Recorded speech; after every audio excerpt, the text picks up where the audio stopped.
Desde hace varios días, tal vez semanas, te venimos informando de los casos con una sensible curva en descenso en todo el país y específicamente en la provincia de Buenos Aires.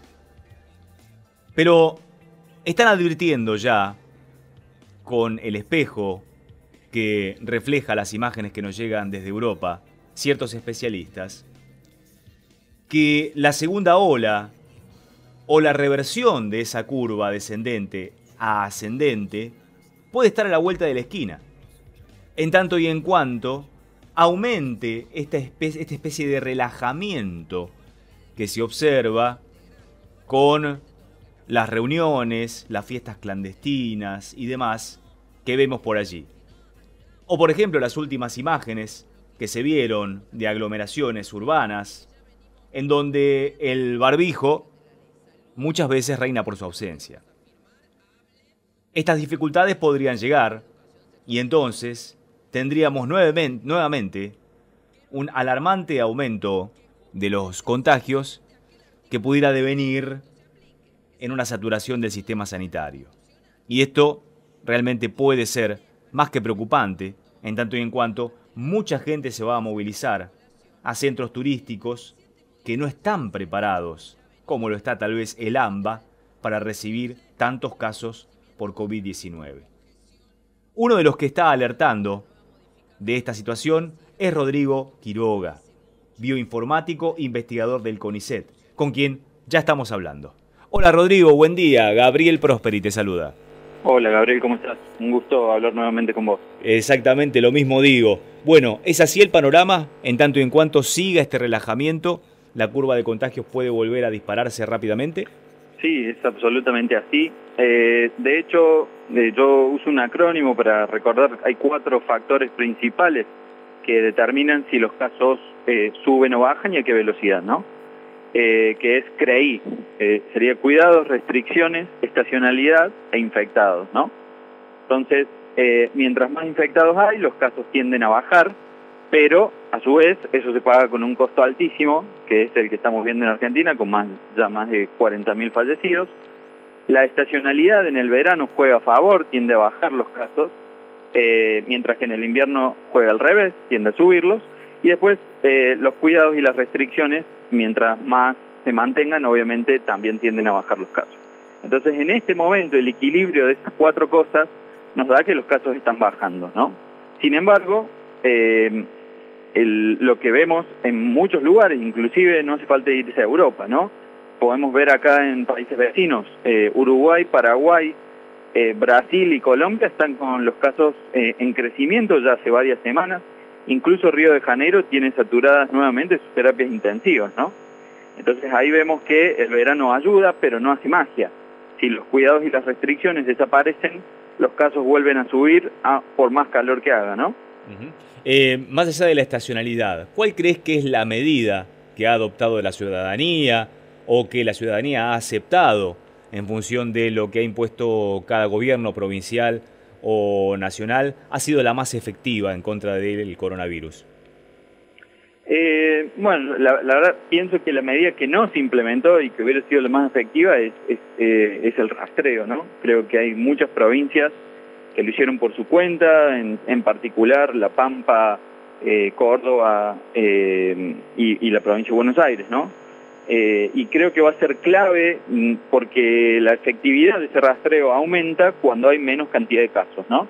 Entonces realmente va a ser clave para el verano esa estrategia y me parece que no se está implementando lo suficiente y con la suficiente dedicación y cantidad de personas dedicadas a este trabajo en la mayoría de las provincias de la Argentina.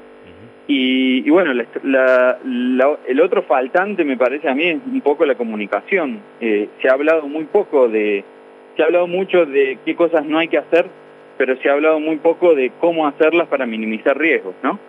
Entonces es fundamental ahí hablar de que las reuniones que obviamente están sucediendo todos los días, millones de personas se están reuniendo a diario, tenemos que enfatizar que tienen que ocurrir al aire libre, con barbijos, que no hay que compartir vasos y botellas, y si pueden ser preferentemente de día, bueno, todos esos factores contribuyen a minimizar el riesgo. Además de que lo ideal sería espaciarlas como mínimo 5 días entre una reunión y otra, ¿no? Entonces todo eso junto podría hacer que podamos reunirnos minimizando los riesgos, ¿no? Ojalá podamos tener conciencia de eso. Vos estás en Córdoba en estos momentos, Rodrigo, y Córdoba es un imán turístico para todo el país en los tiempos que corren. ¿Hay ciertas precauciones que se están tomando teniendo en cuenta esta alternativa? La verdad que se están tomando pocas precauciones y yo pienso que puede ser un problema, sobre todo de cara a las ciudades y pueblos chicos, ¿no? Claro. Porque han tenido pocos casos todavía, algunos de ellos, y que esté llegando un montón de gente de zonas con mayor circulación viral, puede llegar a ser un problema, sin duda. Y otra cosa que se puede recomendar a la gente de cara al verano es justamente para el viaje en auto, y si se puede usar barbijo arriba del auto, muchísimo mejor, y siempre con las ventanillas bajas. Y lo mismo para los micros de larga distancia, mientras más ventilado esté con las ventanillas abiertas y el uso de barbijo constante arriba del micro, se van a minimizar mucho las posibilidades de contagiarse en el transporte hacia el lugar de vacaciones, ¿no? Y después, por otro lado, lo que estamos recomendando, y bueno, también la provincia de Buenos Aires se ha sumado a esta recomendación, es de no hacer reuniones sociales entre el 13 de diciembre y el 23 de diciembre, de manera de llegar a Navidad mucho más tranquilos, de que no estaríamos contagiados y podríamos contagiar a algún pariente o ser querido que sea grupo de riesgo, ¿no? Porque como sabemos, la mayoría de los que se contagian se infectan y luego contagian a otros, lo hacen sin saber que estaban infectados, ¿no? Claro. ¿Está de acuerdo con este modelo que ha adoptado la ciudad de Buenos Aires de testear a través de la saliva a todos aquellos que reingresen a la ciudad luego de estar 72 horas a más de 150 kilómetros? Digamos, mientras más control haya, siempre va a ser bueno. El tema es que realmente implementar la logística de esto es muy difícil, prácticamente imposible asegurarse de que realmente se esté testeando a todas las personas que regresan. De hecho, tengo entendido que en un principio habían dado turnos como hasta el 20 y pico de diciembre, cosa que no tenía ningún sentido. Entonces, me parece que la idea es buena, pero por ahí la logística es demasiado difícil y está siendo imposible hacerlo realmente de manera efectiva. Podría hacerse en un pueblo más chiquito, pero en la ciudad de Buenos Aires con 3 millones de habitantes, claro, con un alto porcentaje de ellos que se movilice, sí, parece realmente imposible de realizar, por lo menos en los objetivos que se ha impuesto el gobierno de la ciudad, ¿no? Exactamente, tal cual. De todas maneras, siempre los testeos son buenos. El hisopado, que no se pida a los ingresos de las localidades, ¿te parece que está bien? Es un tema, porque en realidad testear al tuntún es un poco contraproducente. Primero porque la probabilidad de encontrar ahí a positivos no es demasiado alta. Y segundo, que de alguna manera los negativos también dan una falsa sensación de seguridad, ¿no?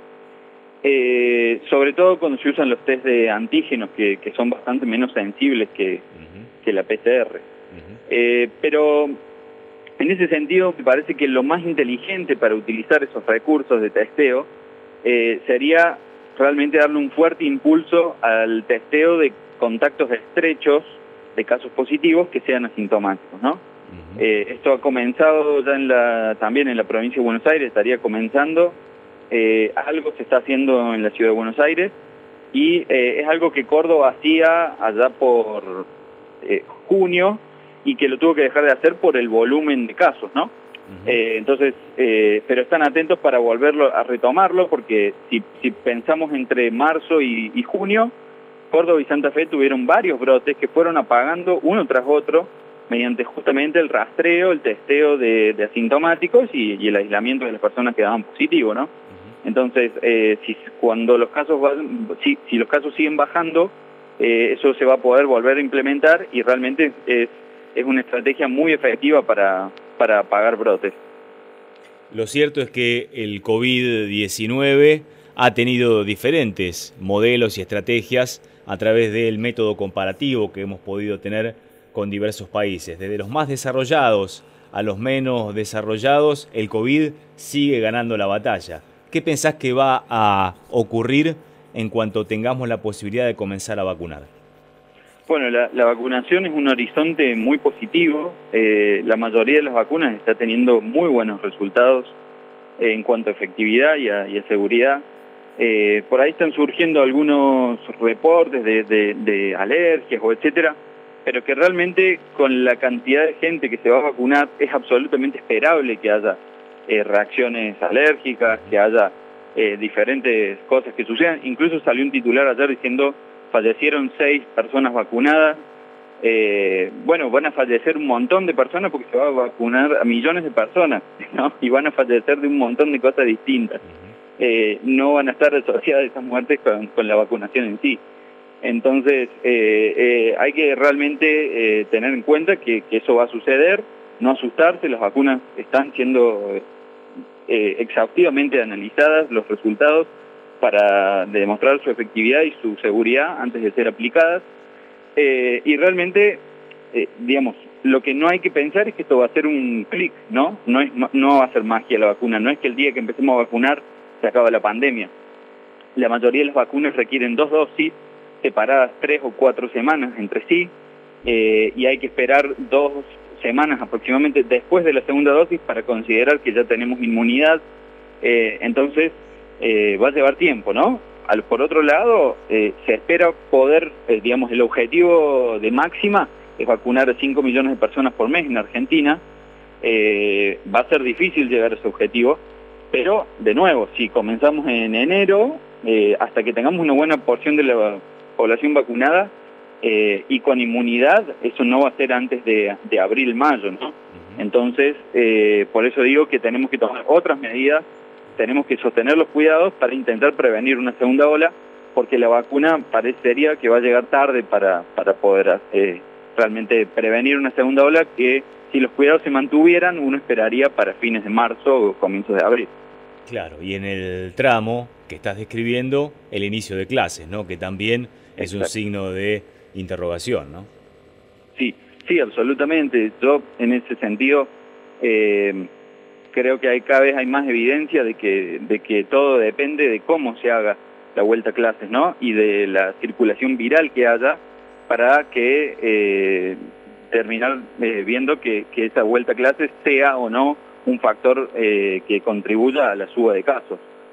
Cuando hay baja circulación viral y se toman las precauciones, sobre todo de ventilación de las aulas, no parece ser un problema mayúsculo, pero sí hay lugares donde se ha visto que el regreso a la escuela fue realmente un iniciador de justamente una segunda ola de contagios, como algunas ciudades de Canadá, como Israel. Entonces, bueno, todo depende del contexto y de cómo se haga, ¿no?